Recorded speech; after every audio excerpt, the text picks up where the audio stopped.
Hi everyone, Radhe Radhe, सत श्री अकाल, नमस्कार। मैं शिशिर स्वागत करता हूँ आपके अपने यूट्यूब चैनल शिशिर की पाठशाला में और आशा करता हूँ आप सभी काफ़ी अच्छे होंगे और मस्त होंगे। तो एस्टेट की आपको भी पता है कि we all are preparing for our upcoming estate, जो कि जनवरी में पॉसिबिलिटीज है एग्जाम होने की, प्रोबेबिलिटी भी है। तो बात करें तो हमारा 6 टॉपिक्स ऑलरेडी कंप्लीट हो चुके हैं और एक प्लेलिस्ट मैंने बना दी है जिसमें आपको पीवाईक्यूज और साथ साथ आपको सीडीपी की पूरी क्लासेस 30 नंबर आपके यहाँ पूरे मिल जाएंगे। तो मापन व मूल्यांकन के बारे में पढ़ेंगे और इसमें असेसमेंट पढ़ेंगे हम लोग। कंटिन्यूअस एंड कॉम्प्रिहेंसिव एवल्यूएशन क्या होता है, सीसीई क्या होता है, फॉर्मेटिव असेसमेंट क्या होता है, असेसमेंट एज लर्निंग क्या होता है, असेसमेंट फॉर लर्निंग क्या होता है, असेसमेंट ऑफ लर्निंग क्या होता है, और इसमें जो रेटिंग स्केल वगैरह होते हैं, पोर्टफोलियो होते हैं, इसमें बहुत सारे टॉपिक है यहाँ से आपके कवर हो जाएंगे सिलेबस के। लगभग अगर बात करूँ तो आपके कम से कम 5 से 6 टॉपिक यहाँ से कवर हो जाएंगे और ये टॉपिक आपको 2 से 3 नंबर जरूर दिलाएगा। तो चलिए स्टार्ट करते हैं।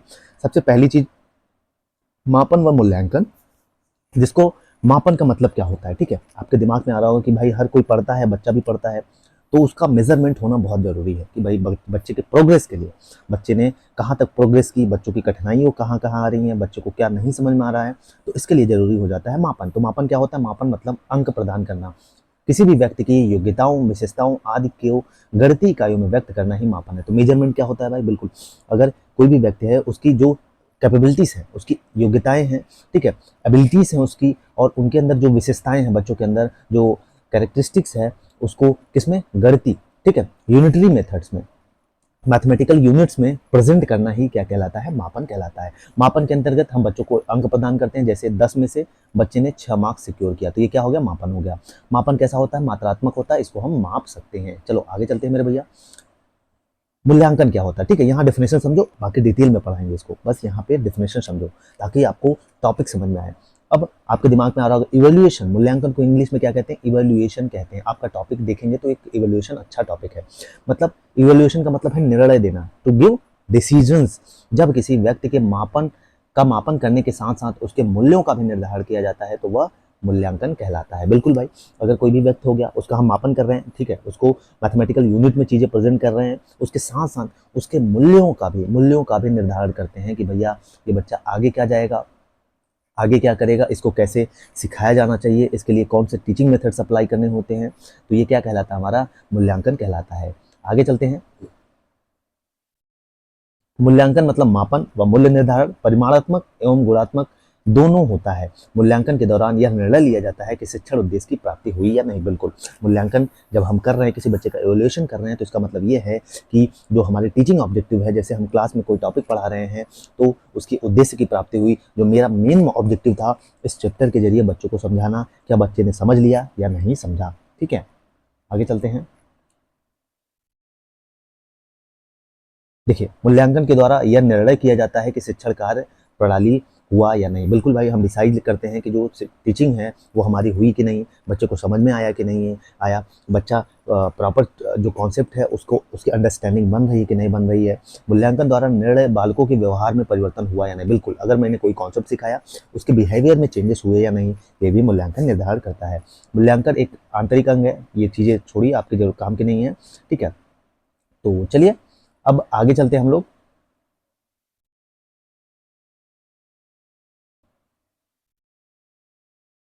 देखिए, मूल्यांकन की बात करें तो जो एवोल्यूशन होता है हमारी, परिमाणात्मक होता है और गुणात्मक होता है।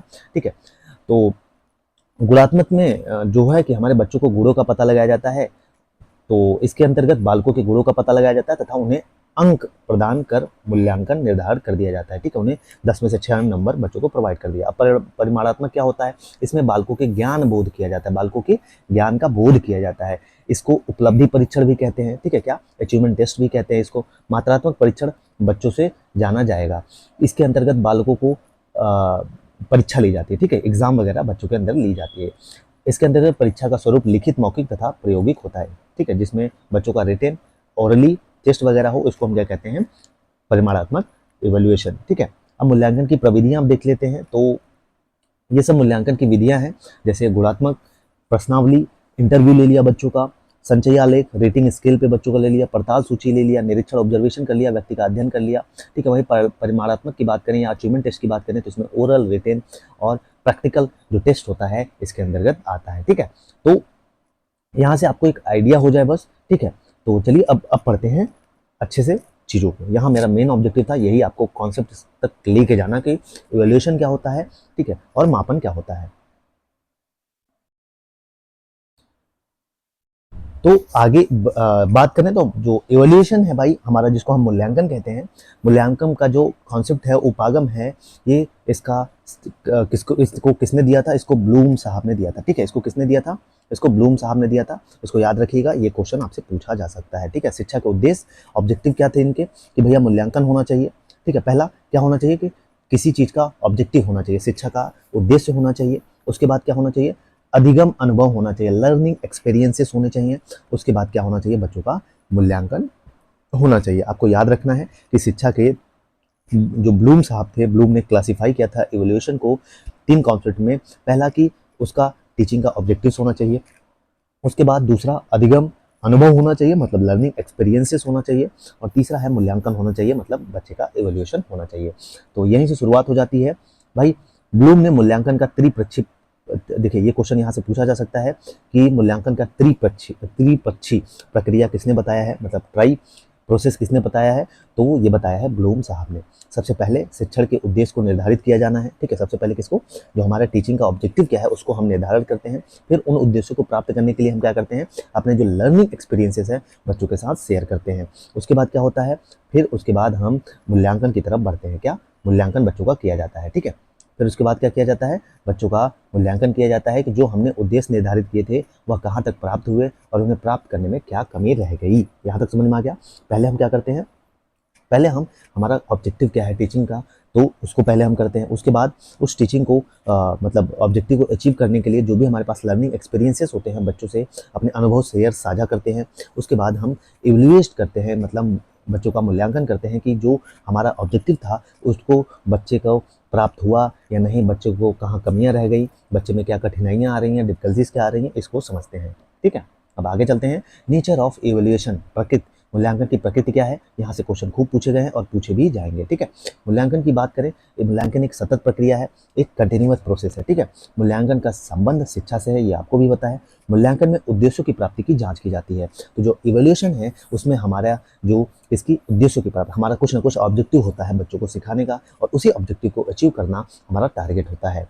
मूल्यांकन में छात्रों की समस्याओं का निदान किया जाता है। बिल्कुल, मूल्यांकन क्यों किया जाता है? क्योंकि बच्चों का उससे प्रॉब्लम जो है, उसको डिफिकल्टीज है, बच्चों को रिमूव किया जा सके, बच्चों के प्रॉब्लम्स को, बच्चे को डिफिकल्टीज को रिमूव किया जा सके, इसीलिए हम बच्चों का मूल्यांकन करते हैं, ठीक है। आगे चलते हैं। मूल्यांकन के लाभ, एडवांटेज ऑफ इवैल्यूएशन। बच्चों के जो मूल्यांकन क्यों करते हैं भाई, उसका कुछ ना कुछ तो ऑब्जेक्टिव होगा, तो क्यों मूल्यांकन करते हैं, आइए इसको पढ़ते हैं।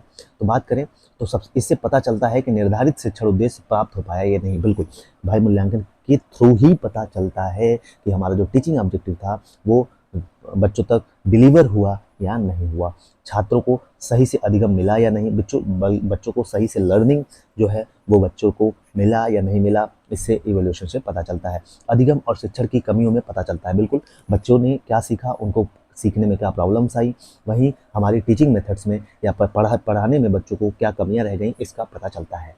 आगे चलते हैं।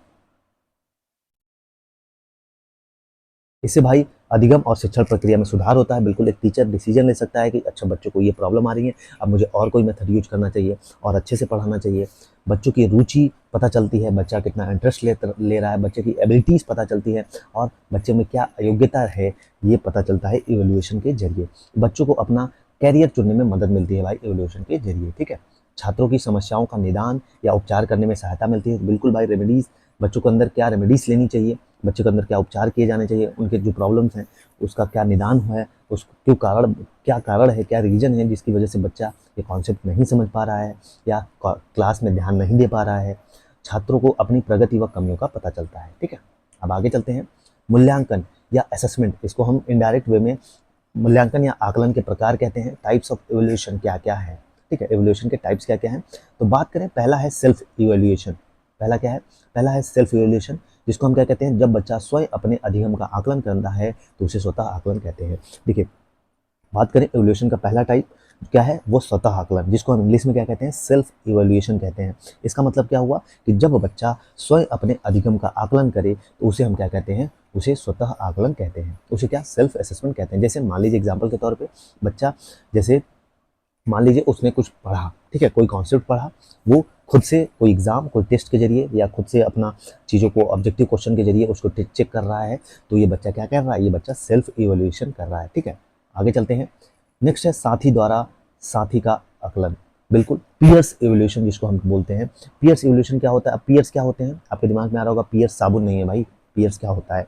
पियर्स का मतलब होता है जब कुछ साथी मिलकर एक दूसरे के ज्ञान का आकलन करते हैं, जिसे पियर इवोल्यूशन कहते हैं।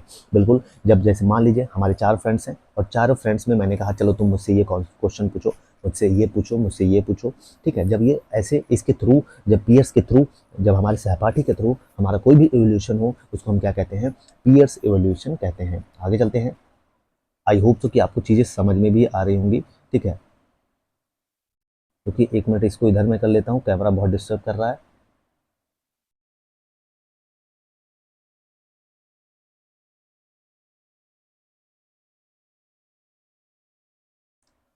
चलिए आगे पढ़ते हैं। व्यक्तिगत आकलन, ठीक है, इंडिविजुअल इवोल्यूशन। इंडिविजुअल इवोल्यूशन क्या होता है भाई? व्यक्तिगत आकलन क्या होता है? इसके अंतर्गत एक अध्यापक एक समय पर केवल एक ही बच्चे का मूल्यांकन करता है। बिल्कुल, जब कोई टीचर एक टाइम पर एक ही बच्चे का इवोल्यूशन करे, मूल्यांकन करे, इसको हम क्या कहते हैं? इसको हम कहते हैं व्यक्तिगत आकलन। जैसे एग्जाम्पल के तौर पे मान लीजिए मैंने आपका इंटरव्यू लिया, तो ये किसी बच्चे को खड़ा करके उसका इंटरव्यू ले लिया, तो ये क्या हो गया? ये व्यक्तिगत आकलन हो गया। मान लीजिए कोई केस स्टडी थी, मैंने वो समझाया, तो ये क्या हो गया? व्यक्तिगत आकलन हो गया। समूह आकलन, ग्रुप इवोल्यूशन क्या होता है? आइए ग्रुप इवोल्यूशन के बारे में पढ़ते हैं। इसमें एक अध्यापक बच्चों के एक समूह को साझी जिम्मेदारी या साझा कार्य, क्या कॉमन वर्क देता है और बालकों को मिलकर कार्य पूरा करने को कहता है। इसमें अध्यापक बच्चों के शैक्षिक मूल्यांकन के साथ साथ बच्चों के सामाजिक गुणों की भी मूल्यांकन कर लेता है। बिल्कुल भाई, अब समूह आकलन क्या हुआ आप समझ रहे हो? ग्रुप इवोल्यूशन, बिल्कुल भाई, जैसे मान लीजिए 7-8 बच्चों को, 10 बच्चों को एक कॉमन टॉपिक दे दिया, मैंने कहा कि इस पे तुम प्रोजेक्ट तैयार करो या उस पर काम करो, तो इसके जरिए टीचर क्या करता है? बच्चों का जो टीचिंग इवोल्यूशन है, शिक्षक जो शैक्षिक मूल्यांकन है वो भी कर लेता है उसके साथ साथ, और बच्चों के जो सोशल क्वालिटीज़ होती हैं, सोशल ट्रेट्स होते हैं, उसको भी क्या करता है? इवेल्युएट कर लेता है। ठीक है, आगे चलते हैं। अब परीक्षणों के प्रकार पढ़ लेते हैं भाई। टाइप्स ऑफ टेस्ट, ये बहुत इंपॉर्टेंट है। टेस्ट, ठीक है, टेस्ट करना बहुत जरूरी है। कौन कौन से टेस्ट हो गए? पहला हो गया निदानात्मक या रचनात्मक आकलन, बहुत क्वेश्चन पूछे जाते हैं। व्हाट इज डायग्नोसिस या फॉर्मेटिव इवेल्युएशन, ये पूछते हैं। ठीक है, ये परीक्षण सारे वर्ष लगातार जारी रहते हैं। देखिए कोई भी टेस्ट, कोई भी इवोल्यूशन, ऐसा टेस्ट जो साल वर्ष में लगातार होता रहे एक एक समय समय इंटरवल पर, तो इसको, इस परीक्षण को हम क्या कहते हैं? इसको हम कहते हैं क्या? रचनात्मक आकलन या फॉर्मेटिव इवोल्यूशन बोलते हैं। ठीक है, क्या? फॉर्मेटिव इवोल्यूशन बोलते हैं।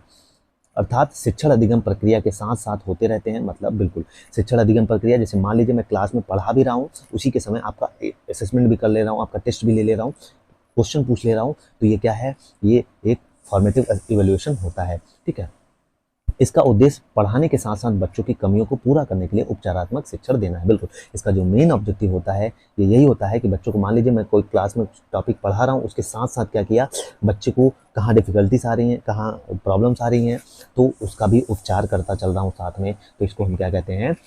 क्या? Formative assessment. जैसे मान लीजिए कोई भी टीचर आपकी क्लास में टॉपिक पढ़ा रहा है, उसके साथ साथ आपसे क्वेश्चन भी पूछता चल रहा है, हाँ बच्चे को समझ में आ रहा है कि नहीं, जिस बच्चे को नहीं समझ में आ रहा है उसका निदान कर रहा है, उसका उपचार कर रहा है, तो इसको हम क्या कहेंगे? फॉर्मेटिव असेसमेंट कहते हैं, इवोल्यूशन कहते हैं। नेक्स्ट है प्रवीणता शिक्षण, जिसको हम क्या कहते हैं? स्किल टेस्ट कहते हैं। इन परीक्षणों से छात्रों के कौशल की जाँच करते हैं। इनमें पेन व पेपर की आवश्यकता कम से कम पड़ती है। उदाहरण, निम्न कौशलों का मूल्यांकन, जैसे बच्चे का गाना गाना, बच्चे का वायलिन बजाना, बच्चे का डांस करना, बच्चा स्पोर्ट्स स्किल। बिल्कुल, ये क्या हो गई? स्किल टेस्ट हो गई। आपके अंदर जो भी स्किल पाई जा रही है उसका टेस्ट करना। ठीक है, तो इसमें पेंसिल पेपर का यूज नहीं होता। जैसे कोई बच्चा अच्छा गाना गा लेता है क्लास में, जैसे कोई बच्चा वायलिन बजा लेता है, कोई बच्चा स्पोर्ट्स स्किल उसके अंतर्गत है, कोई क्रिकेट अच्छा खेलता है, कोई वॉलीबॉल अच्छा खेलता है। ठीक है, आगे चलते हैं। उपलब्धि परीक्षण, अचीवमेंट टेस्ट, खूब क्वेश्चन पूछे जाते हैं यहाँ से। उपलब्धि परीक्षण क्या होता है? उपलब्धि परीक्षण क्या होता है? इन परीक्षणों का अधिगम का आकलन या योगदान का आकलन भी कहते हैं। ठीक है, इसको हम क्या कहते हैं? इसको हम, देखिए ये जो टेस्ट है उपलब्धि परीक्षण या अचीवमेंट टेस्ट को हम क्या कहते हैं? अधिगम का आकलन कहते हैं या योगात्मक आकलन। ठीक है, इसको समेटिव असेसमेंट भी कहते हैं। ये परीक्षण वर्ष के अंत में होते हैं। बिल्कुल, जो भी ऐसा परीक्षा, ऐसी टेस्ट जो साल में एक बार हो, जैसे आपका एग्जाम होता है ईयरली एग्जाम होता है, तो इसको हम क्या कहेंगे, इसको हम अचीवमेंट टेस्ट या समेटिव असेसमेंट कहते हैं। यह अंतिम परीक्षण है, इसमें बच्चों का परिणाम रिजल्ट घोषित होता है। इसके बाद जो होता है आपका एनुअल एग्जाम होता है, उसके बाद आपका रिजल्ट आ जाता है। ठीक है, ये न तो निदात्मक होते हैं, न ही उपचारात्मक होते हैं। आगे चलते हैं।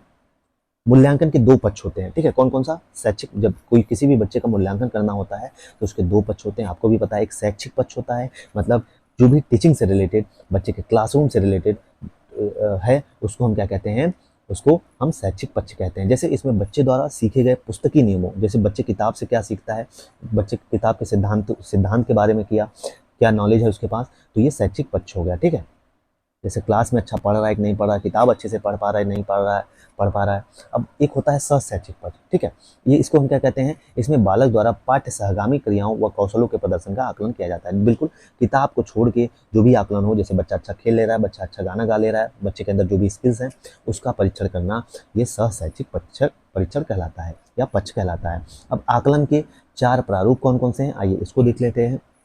ये देखिए असेसमेंट है। ठीक, असेसमेंट के 4 टाइप्स, यहाँ से क्वेश्चन खूब पूछे जाते हैं। ये आपके टॉपिक में है, सिलेबस खोलेंगे तो assessment for learning, assessment of learning, assessment S learning. ठीक है, अब अधिगम के लिए आकलन, पहला है अधिगम के लिए आकलन। पहला कौन सा टॉपिक है? अधिगम के लिए आकलन, असेसमेंट फॉर लर्निंग जिसको हम कहते हैं। ये क्या होता है, आइए इसको देखते हैं। यह आकलन छात्रों की कमियों और समस्याओं का पता लगाने के लिए किया जाता है कि उन्हें दूर करके उनके अधिगम को बिना बाधा आगे बढ़ाया जा सके। बिल्कुल, जो हमारा अधिगम के लिए आकलन होता है, असेसमेंट फॉर लर्निंग होता है, ये आकलन छात्रों की कमियों और समस्याओं को पता लगाया जाता है पहले, उसके बाद उन्हें दूर किया जाता है। ठीक है, ताकि उनका जो लर्निंग, उनका अधिगम है, उसको आगे बढ़ाया जा सके। ठीक है, सभी निदानात्मक परीक्षण अधिगम के लिए ही आकलन होते हैं। इन्हें रचनात्मक आकलन भी कहते हैं, इसे हम क्या कहते हैं, फॉर्मेटिव असेसमेंट भी कहते हैं। ठीक है, अब अधिगम के रूप में आकलन, ये क्या है, असेसमेंट एस लर्निंग क्या होता है? इस आकलन में अध्यापक बच्चों के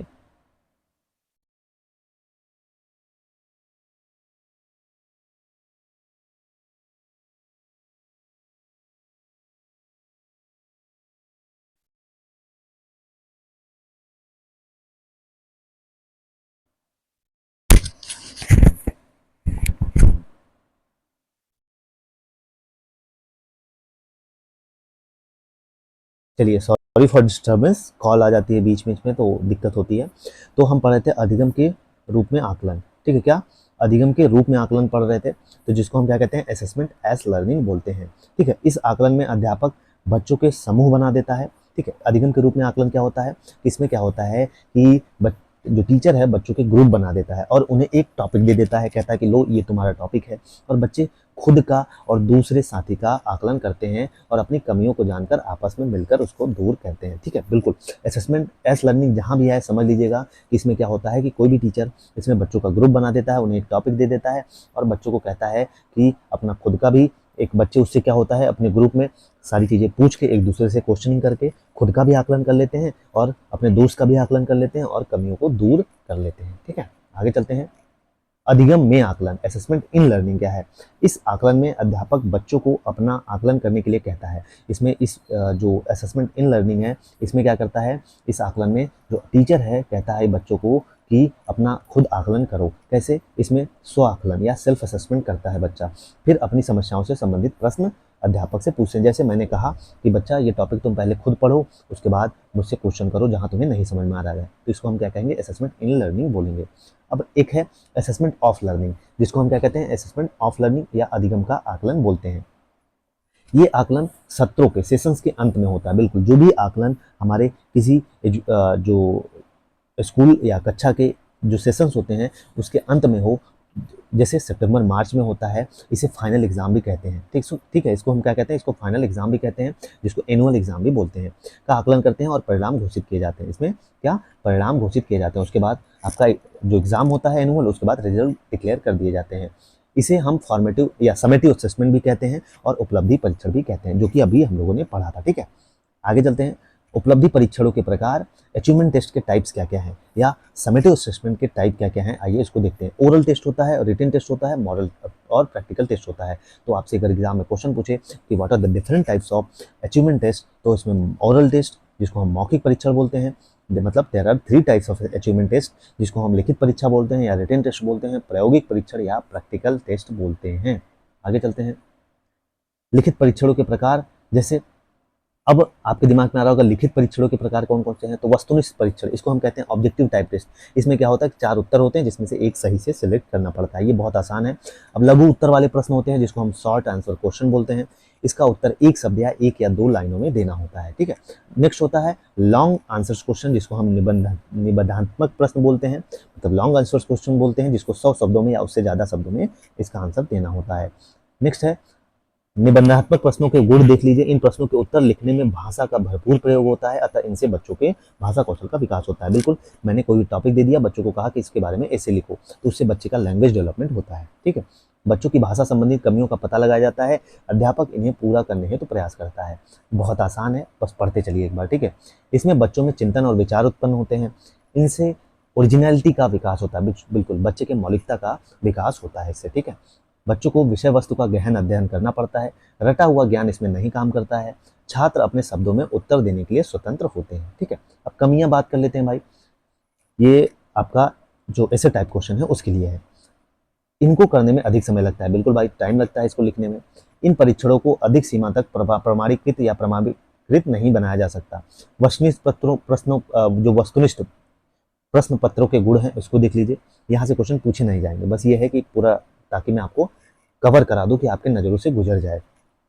इनको करने में कम समय लगता है, ठीक है। इन परीक्षणों को अधिक सीमा तक प्रमाणीकृत या प्रमापीकृत बनाया जा सकता है। कमियां, वह इनमें भाषा का ज़्यादा प्रयोग नहीं होता है, बच्चों की भाषा संबंधी कमियों का पता नहीं लगाया जा सकता, इससे बच्चों में चिंतन और विचार उत्पन्न नहीं करते होते, इसमें रटा हुआ ज्ञान काम आ जाता है, इसमें मौलिकता का विकास नहीं होता है, गहन अध्ययन की आवश्यकता नहीं होती, ठीक है। अब एक steps to make standardize test, अगर कोई भी टेस्ट बनाना हुआ, कोई भी पेपर बनाना हुआ, तो उसके जो प्रमाणीकृत परीक्षा पत्र बनाने के चरण, जो स्टेप्स हैं कौन कौन से होने चाहिए उसकी बात कर लेते हैं। पहले परीक्षा पत्र का डिज़ाइन बनाना, ठीक है। इसमें क्या, पहले हमें कोई भी परीक्षा पत्र है उसका एक डिज़ाइन बनाते हैं, इसमें 4 बातें सम्मिलित की जाती हैं, जैसे, ठीक है, अनुदेशात्मक उद्देश्यों का चयन करना होता है, जैसे ज्ञान, प्रयोग, समझ, ये कौशल उसमें दिखने चाहिए। दूसरा है उसका विश्लेषण करना चाहिए, संश्लेषण और मूल्यांकन को स्किल वाले प्रिंट में डाला जाता है। विषय वस्तु या चैप्टर का चयन करना, कौन से विषय, कौन से टॉपिक्स हैं उसको सेलेक्ट करना, जिससे प्रश्न पत्र बनाना है। उसके बाद प्रश्नों के प्रकार तय करना है जिन्हें परीक्षा सत्र में देना है, जैसे ऑब्जेक्टिव टाइप होंगे, शॉर्ट आंसर्स क्वेश्चन होंगे या लॉन्ग आंसर्स क्वेश्चन होंगे। प्रश्नों की कठिनाई का स्तर तय करना, जैसे सरल प्रश्न 40% रहें, एवरेज प्रश्न 35% रहें, डिफिकल्ट वाले 25% रहें। आई होप तो कि आप ये सिंपल लैंग्वेज भाषा में लिखा है, समझ भी जाएंगे। अब उसके बाद दूसरा स्टेप जो होता है ब्लूप्रिंट बनाना होता है, ठीक है। उसके बाद हम क्या करते हैं, एक ब्लूप्रिंट बनाते हैं, उद्देश्य ताकि उसमें सभी चैप्टर्स, सभी टाइप के प्रश्न रहें, प्रश्न का वेटेज ये सारे तय किए जाते हैं, ठीक है। जैसे नॉलेज वाले प्रश्न कितने परसेंटेज हैं, अंडरस्टैंडिंग वाले प्रश्न कितने परसेंटेज हैं, ये बनाते हैं। और तीसरा स्टेप जो होता है प्रश्न बनाइए अब, ठीक है। उसके बाद चौथा होता है एडिटिंग, संपादन करना, मतलब प्रश्नों को चेक करना कि जो क्वेश्चन है उसमें कहीं गलतियां नहीं है, ठीक है, और कहीं गलतियां तो उसमें चेंज करिए। पांचवा स्टेप होता है लास्ट, उत्तर कुंजी का निर्माण करना या आंसर की बनाना, ठीक है। तो ये है। अब देखिए यहाँ से कोई भी जो स्टैंडर्डाइज टेस्ट होते हैं उसके क्वालिटीज क्या होनी चाहिए, यहाँ से क्वेश्चन पूछता है, ठीक है। 7 मेन क्वालिटीज होनी चाहिए स्टैंडर्डाइज टेस्ट की। पहला क्या होना चाहिए, वैलिडिटी होनी चाहिए। वैलिडिटी का मतलब क्या हुआ, यदि प्रश्न पत्र उन्हीं उद्देश्यों की पूर्ति कर रहा है जिनके लिए यह बनाया गया है तो यह प्रश्न पत्र की वैधता है। अब वैलिडिटी क्या होती है, जैसे मान लीजिए मैंने कोई क्वेश्चन पेपर बनाया, उसमें जैसे जो जो मेरा ऑब्जेक्टिव था, जो मेरा उद्देश्य था, और उसको ध्यान में रखते हुए वैसा ही पेपर बनाया मैंने, तो ये क्या है, ये वैलिडिटी है। ऐसा नहीं है कक्षा 7 का पेपर है और कक्षा 9 का पेपर बना दिया। दूसरा है विश्वसनीयता, रिलायबिलिटी होनी चाहिए। यदि एक परीक्षा पत्र को एक ही व्यक्ति द्वारा कई बार हल किया जाए और उसके परिणाम प्राप्तांक लगभग समान ही हो तो यह उस परीक्षा पत्र का विश्वसनीयता है। बिल्कुल भाई, विश्वसनीय होना चाहिए, ऐसा नहीं कि मतलब एक जो क्वेश्चन है उसका आंसर सबके लिए समान होना चाहिए, ठीक। वस्तुनिष्ठता, ऑब्जेक्टिविटी होनी चाहिए। इसका मतलब क्या हुआ, एक ही बच्चे की आंसर शीट को एक ही अध्यापक से बार बार चेक करवा जाए और सभी अध्यापकों से भी चेक करवाया जाए तो ये परिणाम मार्क्स सेम आते हैं, तो यह वस्तुनिष्ठता होती है, बिल्कुल। ऑब्जेक्टिविटी का मतलब क्या होगा कि मान लीजिए किसी बच्चे का कोई कॉपी है, आंसर शीट जो है उसको कई टीचर से चेक करा लिया और कई टीचर से चेक कराने के बाद जो बच्चे का मार्क्स है वो सेम आए, तो ये क्या है, ये ऑब्जेक्टिविटी है, ठीक है। व्यापकता का गुण, यदि प्रश्न पत्र में सभी चैप्टर से प्रश्न बनाए गए तो यह व्यापकता है। ठीक है, मतलब सभी जो चैप्टर्स हैं उसको समान वेटेज दिया क्वेश्चंस को बनाने में, तो ये क्या हो गया, ये व्यापकता है। ठीक है, अब विभेदीकरता जिसको हम डिस्क्रिमिनेशन कहते हैं, यदि परीक्षा पत्र के परिणाम में कमजोर छात्र, औसत छात्र व अच्छे जो छात्र हैं तीनों अलग अलग वर्गीकृत हो रहे हैं तो यह विभेदीकरण का गुण है। ठीक है, नेक्स्ट है निदानात्मकता। डायग्नोस्टिक क्या होता है, यदि पेपर जाते समय अध्यापक हर बच्चे की अधिगम कमजोरियों की पहचान कर पा रहा है तो इसको हम क्या बोलते हैं, डायग्नोस्टिक। मतलब सीधी सी बात है, जैसे मान लीजिए कोई कॉपी चेक कर रहा हूँ मैं और उसमें जो भी बच्चे हैं उनकी जो कमजोरियां हैं उसको पहचान करते चला जा रहा हूँ तो इसको हम क्या कहते हैं, इसको निदानात्मक बोलते हैं। ठीक है, क्या, डायग्नोस्टिक बोलते हैं। व्यवहारिकता जिसको हम क्या बोलते हैं, प्रैक्टिकली। ठीक है, प्रैक्टिकलिटी बोलते हैं। यह प्रश्न पत्र की व्यवहारिकता निर्धारित करने के लिए उसमें निम्न बातें होना आवश्यक है। परीक्षा पत्र में दिए गए निर्देश आसानी से समझ में आ रहे हैं, मतलब जो भी प्रैक्टिकली है, मतलब व्यवहारिकता है क्वेश्चन का, उसमें बच्चों को जो भी निर्देश दिए गए हैं बच्चे अच्छे से समझ पा रहे हैं। प्रत्येक प्रश्न की भाषा समझ में आ रही है कि नहीं आ रही है। परीक्षा पत्र के लिए दिया गया समय सही है या नहीं है, ये क्या आ जाएगा, व्यवहारिकता आ जाएगी। मतलब एक प्रॉपर टाइम होना चाहिए, उस लेवल का क्वेश्चन होना चाहिए और जो भाषा होनी चाहिए वो आसान होनी चाहिए। अब चलते हैं आगे, एक छोटा सा प्यारा सा टॉपिक है जिसको हम क्या कहते हैं, सतत एवं व्यापक मूल्यांकन या कंटिन्यूअस एंड कंप्रिहेंसिव इवैल्यूएशन। ठीक है, बहुत इंपॉर्टेंट है, ये आपके सिलेबस में है। आगे चलते हैं, सतत आकलन का क्या मतलब होता है भाई। सतत आकलन का मतलब होता है कोई भी चीज़ें जब निरंतर लगातार उसका परीक्षण हो, उसका टेस्ट हो, उसका असेसमेंट हो, उसका इवोल्यूशन हो तो इसको हम क्या कहते हैं, सतत आकलन कहते हैं। ठीक है, यदि बच्चों का आकलन अधिगम प्रक्रिया के साथ साथ किया जाए तो यह सतत आकलन है। बिल्कुल, अगर जैसे मैंने पढ़ाया, एक टॉपिक पढ़ाया, फिर उसी के साथ साथ बच्चों का जो इवोल्यूशन करते चल रहा हूँ, लगातार करते चल रहा हूँ, फिर दूसरे टॉपिक में कर लिया, फिर तीसरे टॉपिक में कर लिया, तो ये क्या हो गया, हमारा CCE हो गया, कंटिन्यूअस एंड कॉम्प्रिहेंसिव इवोल्यूशन हो गया।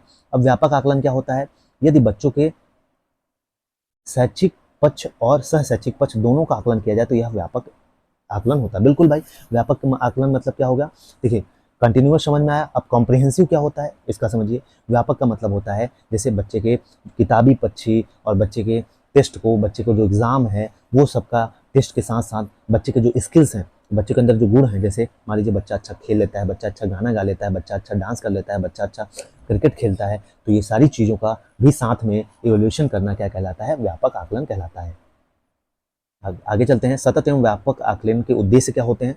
Objectives of CCE continuous and comprehensive evolution, जैसे बच्चे के व्यक्तित्व का संपूर्ण विकास करना। बिल्कुल, हमारा जो बच्चा होता है उसका ओवरऑल डेवलपमेंट करना, ये इसका एक मेन ऑब्जेक्टिव होता है कंटिन्यूअस एंड कॉम्प्रिहेंसिव इवोल्यूशन का। शैक्षिक पक्ष का आकलन, यह आकलन दो प्रकार से होता है। ठीक है, जैसे बच्चे के जो शैक्षिक पक्ष है, जो एजुकेशन से रिलेटेड है, बच्चे की क्लास से रिलेटेड है, तो ये इसका पक्ष का जो आकलन है इसका दो प्रकार से हो सकता है। पहला क्या है, फॉर्मेटिव असेसमेंट। अब फॉर्मेटिव असेसमेंट क्या होता है आपके दिमाग में आ रहा होगा, जिसको हम हिंदी में कहते हैं निर्माणात्मक मूल्यांकन या फॉर्मेटिव असेसमेंट। इसकी विशेषताएं क्या हैं, आइए इसको देखते हैं। जो फॉर्मेटिव असेसमेंट होता है भाई, ये भी एक सतत आकलन होता है, कंटिन्यूअस असेसमेंट होता है, शिक्षण अधिगम प्रक्रिया के साथ साथ होता है। बिल्कुल, हम बच्चे को क्लास में पढ़ा भी रहे हैं, उसके साथ साथ असेसमेंट भी कर ले रहे हैं, बच्चे का इवोल्यूशन भी कर ले रहे हैं क्वेश्चन पूछ के, तो इसको हम कहते हैं क्या, शिक्षण अधिगम प्रक्रिया के साथ साथ अधिगम। अध्यापक व छात्र दोनों की प्रतिपुष्टि करता है। बिल्कुल, ये टीचर कैसा पढ़ा रहा है और बच्चे कैसे पढ़ा रहे हैं, दोनों का फीडबैक देता है। यह निदानात्मक है, बिल्कुल यह रेमेडियल है, इसमें बच्चों के निदान या बच्चों से जो कठिनाइयाँ है उसको दूर किया जा सकता है। ये उपचारात्मक भी होता है, बच्चों की कमियों को पता भी लगाया जा सकता है। यह आंतरिक आकलन है, स्कूल में टीचर जो पढ़ाते हैं उसका आकलन। बिल्कुल, ये एक इंटरनल असेसमेंट है। ठीक है, इंटरनल असेसमेंट का मतलब है जो भी टीचर स्कूल में जो भी पढ़ा रहा है उसका जब आकलन किया जाता है तो इसको हम कहते हैं इंटरनल असेसमेंट। यह अनौपचारिक आकलन है, एक इन्फॉर्मेटिव असेसमेंट है। इन्फॉर्मेटिव का मतलब क्या है, फॉर्मल तरीका नहीं कि टेस्ट ले लिया, बच्चों को कक्षा में पढ़ा रहे हैं, एक खड़ा करके क्वेश्चन पूछ लिया, तो ये क्या हो गया, अनौपचारिक हो गया। यह अधिगम के लिए आकलन कहलाता है। बिल्कुल, इसको हम असेसमेंट एस लर्निंग भी हम कहते हैं, सॉरी असेसमेंट फॉर लर्निंग कहते हैं, अधिगम के लिए आकलन कहते हैं। यह बहुत फ्लेक्सिबल होता है। बिल्कुल, ये फ्लेक्सिबल होता है, इसके अंगों का परिणाम में नहीं जोड़े जाते। इसमें इनके जो अंक हैं वो परिणाम, आपका जो रिजल्ट है वो इसमें जो इसके मार्क्स हैं नहीं ऐड किए जाते हैं। लेकिन यदि किसी रचनात्मक आकलन के अंत परिणाम में जोड़े जाएं तो वह योगात्मक आकलन भी बन जाते हैं। ठीक है, आगे चलते हैं। हमारी शिक्षा प्रणाली में CCE लागू किया गया और इसमें फॉर्मेटिव असेसमेंट को 40% वेटेज दिया गया हमारा। ठीक है, अब चलते हैं, आगे चलते हैं। नेक्स्ट है रचनात्मक आकलन के उपकरण या technique. What are the tools of formative evolution. अवलोकन पहला क्या है, अवलोकन जिसको हम ऑब्जर्वेशन कहते हैं। छोटी कक्षाओं में अवलोकन बहुत महत्वपूर्ण होता है, बच्चों को ऑब्जर्व करना कि बच्चा सीख रहा है, बच्चे का फेशियल एक्सप्रेशन क्या है, बच्चा परेशान है, इसको ऑब्जर्वेशन कहते हैं। नेक्स्ट है मौखिक उपकरण, बिल्कुल ओरल टूल्स क्या हैं, जैसे बच्चों से प्रश्न पूछना, बच्चों से कहना किताबें पढ़ो, बच्चों से कहना कविता पढ़ो, बच्चों को गाने के लिए गाने के साथ पढ़ाना, बच्चों से डिस्कशन करना, ठीक है। नेक्स्ट है लिखित उपकरण, बच्चों में प्रश्नों के उत्तर लिखवाना, जैसे बच्चों से कहना कि भाई प्रश्नों के उत्तर लिखो तुम, सुलेख लिखवाना, बच्चों से श्रुत लेख लिखवाना या निबंध देना, होमवर्क दे देना, ये सारे प्रश्न क्या आते हैं, लिखित उपकरण हैं, बच्चों के लिखित टूल्स हैं। अन्य उपकरण कौन कौन से हैं, चार्ट हो गया, मॉडल हो गया, प्रोजेक्ट बनवाना हो गया, या लेबोरेटरी में प्रैक्टिकल करवाना, ये क्या हो गया, अन्य उपकरण हो गया। नेक्स्ट है समेटिव असेसमेंट, ठीक है। दूसरा क्या है, समेटिव असेसमेंट या योगात्मक आकलन, ये क्या होता है, ये सतत नहीं होता, इसको हम कंटिन्यूअस या जिसको हम लगातार नहीं करते हैं, ठीक है। यह सत्रीय परीक्षा है, बिल्कुल ये सत्रीय परीक्षा होता है, मतलब सेशन के लास्ट में होता है, सितंबर या मार्च में होता है। इसमें बच्चों के परिणाम निकाले जाते हैं, मतलब बिल्कुल इसका एग्जाम होता है, उसके बाद एनुअल एग्जाम होने के बाद आपका रिजल्ट जारी कर दिया जाता है, ठीक है। यह अधिगम का आकलन है, ये असेसमेंट ऑफ लर्निंग है, ठीक है। यह निदानात्मक व उपचारात्मक नहीं होता, बिल्कुल इसमें कोई निदान या उपचार नहीं किया जा सकता, सीधा आपका रिजल्ट जारी कर दिया जाता है, फाइनल। यह औपचारिक आकलन है, बिल्कुल इसका एक फॉर्मल तरीका है, एनुअल एग्जाम ऐसे होता है आपका 1 साल के बाद होना ही होना है। यदि किसी बच्चे के मतलब प्रॉपर इसके लिए पेपर बनाए जाते हैं, प्रॉपर क्लासरूम में बैठते हैं, प्रॉपर टीचर होता है उसमें। यदि किसी बच्चे का कंपार्टमेंट आ जाए तो उसका यह योगात्मक मूल्यांकन रचनात्मक आकलन बन जाता है।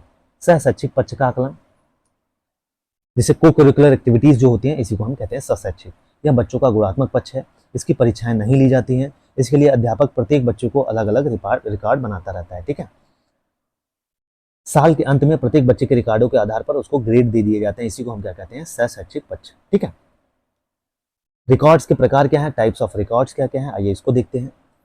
संचयी रिकॉर्ड, जिसको हम क्या कहते हैं, क्युमुलेटिव रिकॉर्ड बोलते हैं, बच्चों के जो रिकॉर्ड्स रखे जाते हैं, ठीक है। यह एक रजिस्टर होता है, जो संचयी रिकॉर्ड है या क्युमुलेटिव रिकॉर्ड्स है, एक प्रकार का क्या होता है, रजिस्टर होता है, जिसमें अध्यापक व बच्चे के शैक्षिक पक्ष के अंक व ग्रेड भी लिखता है। इसमें क्या करता है, जो टीचर होता है एक रजिस्टर बना लेता है, उसमें जो बच्चे के शैक्षिक पक्ष मतलब जो क्लास का परफॉर्मेंस है उस पे बेसिस पर क्या करता है, अंक व ग्रेड लिखता है उसमें। और उसके बाद सह शैक्षिक पक्ष के जो को करिकुलर एक्टिविटीज़ हैं, जैसे स्पोर्ट्स हो गया, गाना हो गया, इसके व्यवहार या हेल्थ की चीज़ें उसमें लिखी जाती हैं, ठीक है। अब वृत्तांत अपलेख या एनेक्डोटल रिकॉर्ड क्या होता है, यहाँ से क्वेश्चन खूब पूछे जाते हैं। यह सबसे छोटा और संक्षिप्त रिकॉर्ड होता है, इसमें केवल बच्चे से संबंधित विशिष्ट घटनाओं का ही उल्लेख किया जाता है, बिल्कुल। एनेक्डोटल रिकॉर्ड क्या होता है भाई, ये छोटा सा एक रिकॉर्ड बच्चों का रखा जाता है, जैसे कोई बच्चों से रिलेटेड कोई घटनाएं हो गई तो उसका उल्लेख उसमें किया जाता है। अब साक्षात्कार सारणी या इंटरव्यू टेबल होता है, इसमें बच्चों का साक्षात्कार लेते हुए इसके द्वारा दिए गए जवाब लिखे जाते हैं, ठीक है। अवलोकन सारणी क्या होता है, ऑब्जर्वेशन टेबल क्या होता है, इसमें अवलोकन द्वारा बच्चे के व्यवहारों का वर्णन किया जाता है, ठीक है। ऑब्जर्व किया जाता है बच्चों को, उसके बाद उनके बिहेवियर को बताया जाता है कि कक्षा में ऐसे करता है, कक्षा में वैसे करता है। जांच सूची या चेक लिस्ट क्या होती है, इस सूची में बच्चों के गुण लिखे जाते हैं और अध्यापक हाँ या नहीं के कॉलम में टिक लगा देता है, बिल्कुल। एक सीट रहती है जिसमें क्वालिटीज लिखी जाती हैं और हाँ या नहीं, सहयोग करता है क्लास में, हाँ नहीं, मेहनती है कि नहीं, ऐसे टिक लगा देता है बस, ठीक। नेक्स्ट है रेटिंग स्केल, ये क्या होता है, इसमें भी टीचर बच्चों के गुण लिखता है और गुणों को हाँ या नहीं में लिखने के बजाय उत्तम, बहुत उत्तम, अच्छा आदि लिखता है, बिल्कुल। जैसे रेटिंग स्केल दी जाती है, गुड, वेरी गुड, ठीक है, इंटेलिजेंट लिख देते हैं कई कई लोग, तो ये क्या है, ये हमारा रेटिंग स्केल हो गया। अब क्या है, सोशियोमेट्री, ये क्या होता है, जे मरीनो ने दिया था भाई इसको, बच्चों की लोकप्रियता का दूसरों से पता लगाते हैं कि बच्चों किस चीज़ में अच्छा है, उनके दोस्तों से, उनके फैमिली से पूछ लेना। नेक्स्ट है पोर्टफोलियोज, पोर्टफोलियोज के बारे में भी आपने पढ़ा होगा।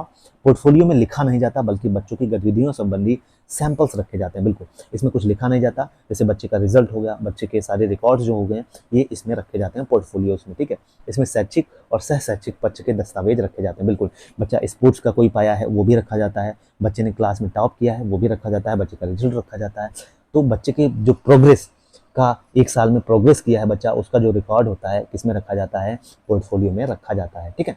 तो बच्चे के प्रोग्रेस का एक क्रमिक रिकॉर्ड होता है। तो I hope so evolution, assessment, formative assessment, summative assessment, assessment for learning, assessment as learning, assessment of learning, assessment in learning क्या होता है, आपने सब पढ़ लिया। और कैसा लगा ये वीडियो कमेंट में जरूर मेंशन करिएगा। मिलेंगे अगले वीडियो में एक अच्छे टॉपिक के साथ, प्यारे से टॉपिक के साथ, जिसको हम कहते हैं चाइल्ड सेंटर एजुकेशन। तो पढ़ते रहिए, मुस्कुराते रहिए। जय हिंद, जय भारत।